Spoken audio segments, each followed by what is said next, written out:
Right, so hello and welcome back to Books and Things and welcome to another video and welcome to 2020's Victober announcement video.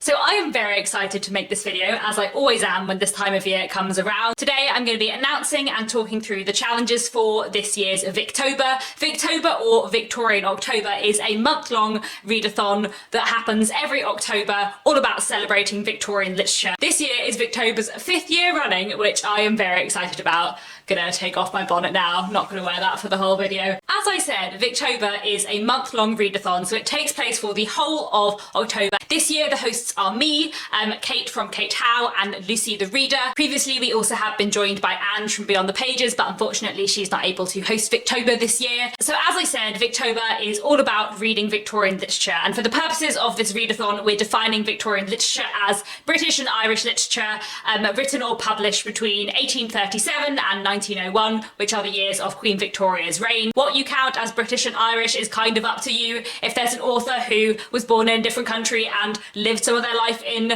Britain, or was born in Britain but lived most of their life in another country, you're fine to count them. So the only thing you really have to do to take part in Victober is to read some piece of Victorian literature during the month. But we do have some challenges for you if you would like to stretch your Victorian reading a little bit more. So there are 5 challenges. As in previous years, all of the hosts, so me, Kate and Lucy, have set our own challenges. And then we also have a general group challenge, which is to do with how you're reading rather than what you're reading. And then we also have a reader's choice challenge. This year we thought it would be nice to take some challenge suggestions from people who are participating in Victober, and we picked one of the challenges that we really liked and that we thought would complement and not cross over our other challenges that we had already. So we've got that as well. There's also going to be a group read along. There is a Victober Goodreads group which you should go and join if you haven't already, and it's just going to be a very exciting month. So today I'm going to be talking you through the challenges and then also giving you some specific recommendations for my challenge. And if you head over to Lucy's and Kate's channels, they'll also have some specific recommendations for their challenges too. I'll link their announcement videos down below. And then at the end of the video I will also talk you through a few video ideas that I have coming up for the month of October. To start off with the challenges, my challenge is to read a Victorian book that equates to your favourite modern genre. So if you like sci-fi, read a Victorian sci-fi book. If you like historical fiction, read a Victorian historical fiction book. If you like thrillers, maybe try a Victorian sensation novel, etc, etc. I have lots and lots and lots of recommendations for this, so I'll get to that later in the video. Lucy's challenge is to read a Victorian diary or collection of letters. Kate's challenge is to read a new to you book or short story by a favourite Victorian author. And then our reader's challenge, I suppose, the challenge we picked from all of the challenges that we had submitted to us, is to read a Victorian book that was on a previous Victober TBR, or one that you've been meaning to get to for ages. So if you participated in Victober before, there's probably a book that was on your TBR or that you were meaning to get to that you didn't.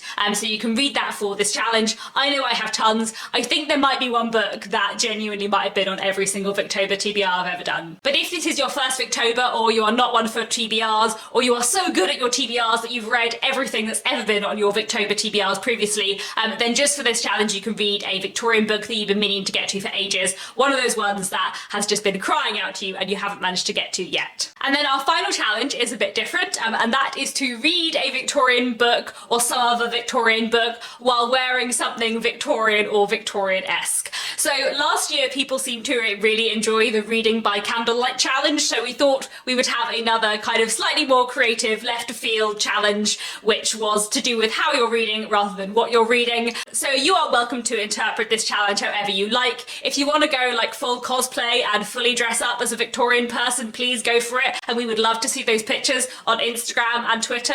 Please share them and please hashtag Victober. Or if you want to, work with what you have and put on your most Victorian dress and your slightly bonnet-like sun hat, then you can do that too.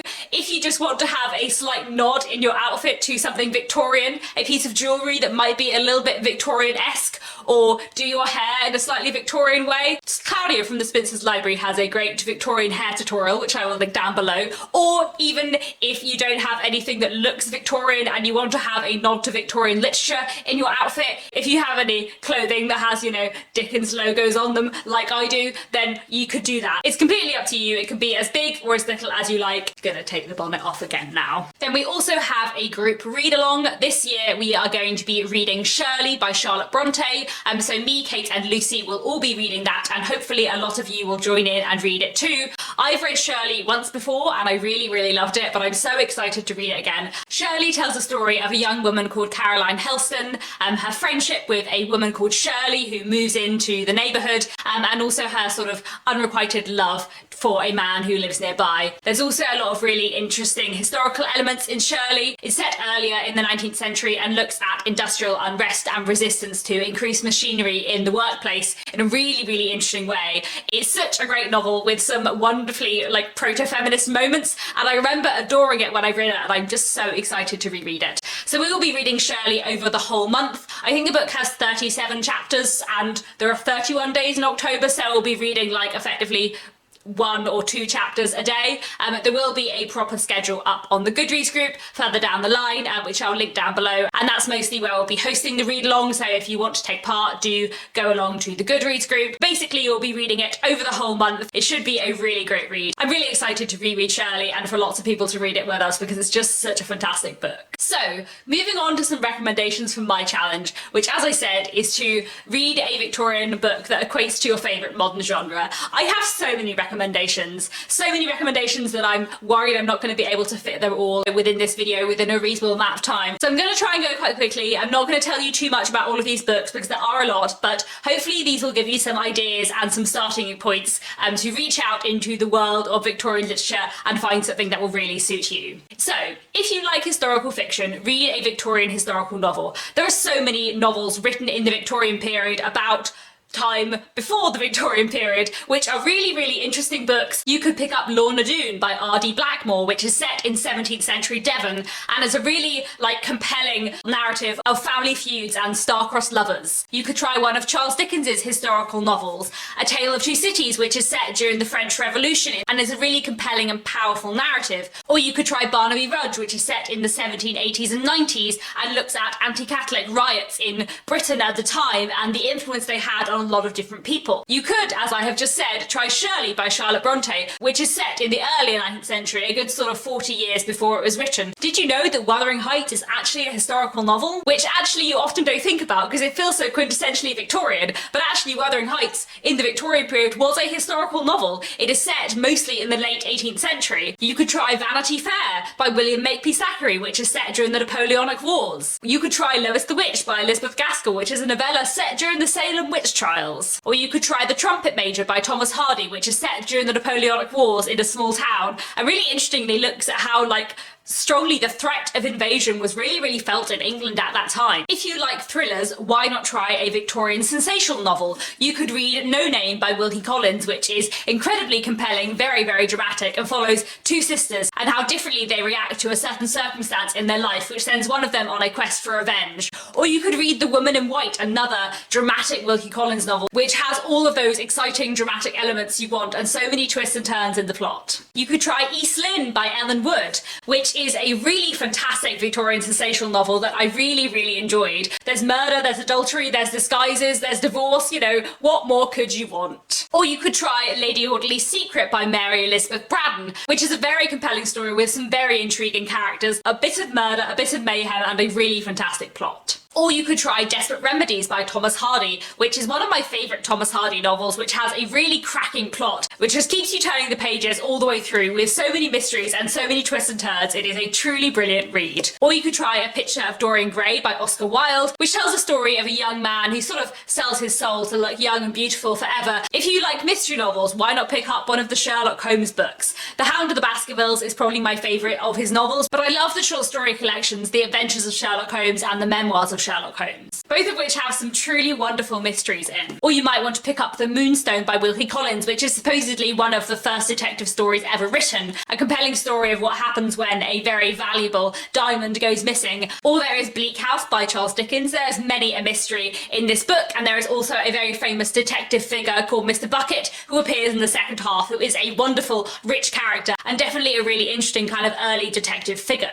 Another novel you might enjoy if you enjoy mystery novels, though this one I haven't got to yet, is Clara Vaughan by R.D. Blackmore. That is the story of a young woman who is trying to solve the mystery of her father's murder. And again, I think it is supposed to be one of the first works of detective fiction. If you like action and adventure novels, why not try Treasure Island by Robbie Louis Stevenson, the tale of a boy who runs away with pirates? Or Jill by Amy Dilwyn, which tells the story of a young woman who runs away from home in order to make a fortune for herself. If you like science fiction, try a Victorian sci-fi novel. H.G. Wells is often considered like one of the fathers of science fiction, and he wrote some amazing science fiction novels, including The Invisible Man, The Time Machine, The War of the Worlds, and The Island of Dr. Moreau. The Island of Dr. Moreau is probably my favourite, and it tells the story of a man who gets trapped on an island where someone is doing weird experiments with people and animals, and it's all quite weird. Or you might want to try The Strange Case of Dr. Jekyll and Mr. Hyde, which you probably know a little bit about from popular culture, and tells a story of a man who sometimes turns into a different version of himself. Or you might want to read the political science fiction novel News from Nowhere, which is set in a future socialist utopia where everything has changed. If you like a good ghost story, try A Christmas Carol or The Haunted Man by Charles Dickens, which are both Christmassy, ghostly tales which are truly fantastic. Or you could try The Twilight Stories by Rhoda Broughton, which is a collection of short stories all with ghostly themes, which I really enjoyed. If you like horror fiction, why not try Dracula by Bram Stoker? Or if that doesn't float your vampire boat, why not try Camilla by J. Sheridan Le Fanu, which is a, in my opinion, far superior vampire novel from the Victorian period about a young woman called Laura who meets another young woman with very sharp teeth who she finds intensely attractive. Or if you like horror, you could try J. Sheridan Le Fanu's other novel, Uncle Silas, which is a really compelling and creepy tale about a young woman who is sent to live with her rather creepy uncle. If you like fantasy and books set in other worlds, why not try Alice's Adventures in Wonderland or Alice Through the Looking Glass by Lewis Carroll, which are bizarre and nonsensical and truly wonderful. Or you could try Flatland by Edwin Abbott, a very weird Victorian book which takes place in a two-dimensional world where everything is flat. Or a book I haven't read but one that I'm keen to read at some point, Fantasies, spelled with a PH, by George MacDonald, is supposed to be a really fantastic early Victorian fantasy novel. If you like a good love story, you really have to read North and South by Elizabeth Gaskell. This is my favourite love story of all time, and although there is a lot more going on in this and it's also an impressive work of social critique, the love story in this is absolutely beautiful, and I think if you enjoy a love story, you'll absolutely love North and South. And another great love story, in fact a bit of a rom-com I would argue, from Elizabeth Gaskell is Mr. Harrison's Confessions, which tells a story of a young man who moves into a new town as the doctor there. This new town has a lot of women in and not very many men, and all of the women are making designs on him, and poor innocent Mr. Harrison doesn't really clock on. I also very much enjoy the love stories of Anthony Trollope. Rachel Ray is a wonderful, moving love story and a really good place to start with Anthony Trollope's work. But another one that I adore is The Claverings, which tells a story of a young man torn between two very different women. It is such a great book and definitely one I recommend. Another book that I will always hold up as one of my favourite love stories is Jane Eyre by Charlotte Brontë. I know, Mr. Rochester is a little bit problematic, but the relationship in this book is fantastically written, incredibly compelling, wonderfully moving, and the Victorian flirting in here is just brilliant. If you love a good comedy, you absolutely have to try The Pickwick Papers by Charles Dickens, which is a episodic comic novel telling the story of Mr. Pickwick and his friends and their crazy adventures. It is very silly and absolutely delightful. Or maybe you'd like to try Cranford, an entirely delightful and very funny tale of a community made up almost entirely of older women, which narrates all the escapades and adventures in their lives. Or you might like to pick up Diary of a Nobody by George and Whedon Grossmith, which is the fictional diary of a lower middle class man who really wants to be much more middle class than he is. Or you might like to try Three Men in a Boat by Jerome K. Jerome, another comic Victorian novel telling the story about three men in a boat that they do not really know how to drive. It is all rather a mess and very good fun. If you're into literary fiction, I can think of a fair few denser, slightly more complicated Victorian books that are very much theme rather than plot focused. You could try Vanity Fair by William Makepeace Thackeray, definitely one of the more upmarket writers of the Victorian period. Or you could read Middlemarch by George Eliot, the subtitle of which is A Study of Provincial Life, and I really do think of Middlemarch as a study. It is very much a literary Victorian novel, if you will, very much theme and character led, much more than plot. Or if you really want to give yourself a challenge, maybe try The Egoist by George Meredith. This is not a Victorian novel for beginners, but I absolutely adore it. It is a dense, impenetrable, amazing book about gender power dynamics in the Victorian period. It is complicated and it is tricky, but it is truly fantastic. If you like YA, why not pick up a Victorian coming-of-age story? You could try David Copperfield or Great Expectations by Charles Dickens, both of which tell the story of a young man from childhood to adulthood. Or you could try Jane Eyre by Charlotte Brontë, which follows a young woman from her childhood into her adulthood. And I also feel like it's really a book about like growing in confidence and learning to find a place for yourself in the world, which I feel is something that really resonates with teenagers. It's definitely a book that I really enjoyed when I was a teenager. And I think the same could be said of Olive as well, which is another book following a woman from her childhood into her adulthood. It's a coming of age story, but it's also a story about growing in confidence, learning to like demand happiness for yourself in the world. And I think it's definitely a fantastic coming of age story. Or if you like middle grade, pick up a Victorian children's book. You could try Alice's Adventures in Wonderland or Alice Through the Looking Glass by Lewis Carroll. You could try The Water Babies by Charles Kingsley. You could try The Jungle Book by Rudyard Kipling. You could try Treasure Island by Robbie Louis Stevenson. Or if you like non-fiction, when you're reading contemporary literature, you could try Victorian non-fiction. Last year I read The Diaries of Hannah Colwick, which is really interesting. I really enjoyed The Uncommercial Traveller by Charles Dickens. The Life of Charlotte Brontë by Elizabeth Gaskell is a Victorian biography of Charlotte Brontë. You could read Cassandra by Florence Nightingale, which is a super proto-feminist, really interesting Victorian piece of non-fiction.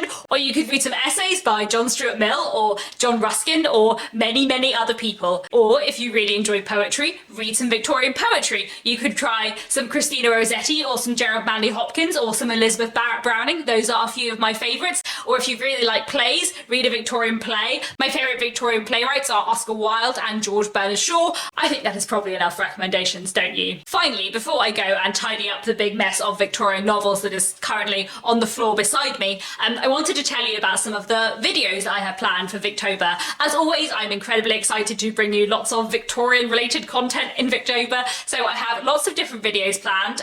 My TBR will be up in a couple of weeks. It might be up a little bit later than normal this year because I've got a bit of a crazy September ahead of me. I'm going to be doing a video about all the reasons why I love Victorian literature. I'm going to be doing a ranking of least favourite to most favourite Dickens. I know I have technically done that before, but I did it in like a 14 video series 4 years ago, so I thought I would do an updated and briefer one. I'm also going to be telling you about my favourite Victorian novels. Again, something I have done before on this channel, but I feel like since I made a video about my favourite Victorian novels in 2016, so many books have changed or moved around, or I've read new books that I love, so definitely excited to make that one. I have a video planned about Elizabeth Gaskell. I have a video planned where I'm going to tell you about literally all of the Victorian books that I've read. I'm definitely going to be doing another one of my 5 Victorian novels about series, where I talk about 5 Victorian novels that explore a particular theme. I've got one video already planned, but if there are any other themes you would like me to talk about and recommend Victorian novels that deal with, then please let me know down in the comments below. I'm also potentially hoping to do a feminist Victorians videos on one of the books that I read or reread during Victober, but we will see how I go with that. It might depend on how quickly I manage to read things, and the video might end up coming later. Unfortunately, I'm not going to be able to do vlogs this year for Victober, but I thought instead I would try and do like a weekly update video. So maybe every like Friday in October I'll post a quick video just saying what I've been reading that week, what I'm enjoying, etc. That hopefully will like take the place of vlogs, I suppose. That's my current plan anyway. But I still probably have like a few slots left. So if anyone has any requests for any particular Victorian related content you would like, then please do let me know down in the comments and I will see what I can do. I'm very, very excited if you haven't noticed already. I love Victober, I really do. I'm so excited that this is the 5th year Victober's running. I can't believe we've got to like 5 Victobers, that's so cool. I'm going to put my bonnet back on for the outro, as you do. Please let me know down in the comments if you are taking part in Victober. I really hope you are because I am super excited. Please let me know what you're excited to read in Victober. If you have any ideas of what you're going to read for the challenges, please go and join the Goodreads group. Please go and check out Lucy and Kate's announcement videos for recommendations for their challenges as well. Everywhere online, if you're taking part in Victober, on YouTube, Instagram, Twitter, put hashtag Victober and hopefully we will find it. I'm so excited. That is it for now. Thank you very much for watching and I'll be back very soon with another bookish video.